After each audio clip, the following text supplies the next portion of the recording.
कर्जमाफी केली आणि सगळ्या लगी मीडियामध्ये लगी सरकारचं एकदम वाह चालू आहे.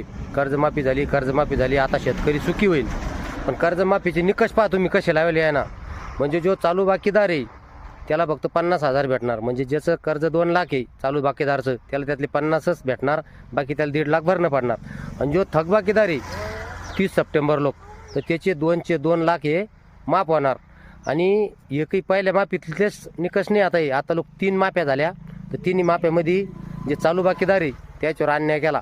याला अन्याय नाही म्हणता येत, ही त्याची सोचून समजून प्लॅनिंग आहे. त्याला सत्तेवर टिकून राहण्यासाठी म्हणजे याची प्लॅनिंग अशी आहे, शेतकऱ्याची मनस्थिती खराब करायची, जाणून बुजून तो थकबाकीदार राहायला पाहिजे. आणि दर पंचवार्षिकला विरोधक म्हणा, कधी सत्ताधारी विरोधक होऊन जात्या, कधी विरोधक सत्ताधारी होऊन जात्या. प्रत्येक दर पंचवार्षिकला शेतकऱ्याची मागणी राहिली पाहिजे, कर्जमाफी झाली पाहिजे. आणि कर्जमाफीचं आश्वासन द्यायचं आणि पुन्हा सत्तेच्या सिंहासनावर बसायचं. म्हणजे आता 2-3 वेळेसपासून आपण हेच पोर आलो. त्याच्यामुळं ही कर्जमाफी म्हणजे फक्त एक प्लॅनिंग करून चालू आहे. सत्ता फक्त आपल्याकडं कशी राहील याच्यासाठी कर्जमाफी आहे.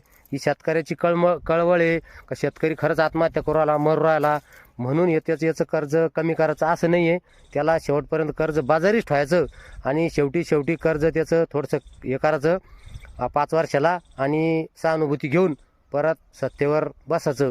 हीच या सरकारची म्हणजे स्वतःच्या सत्तेसाठी दूरदृष्टी आहे.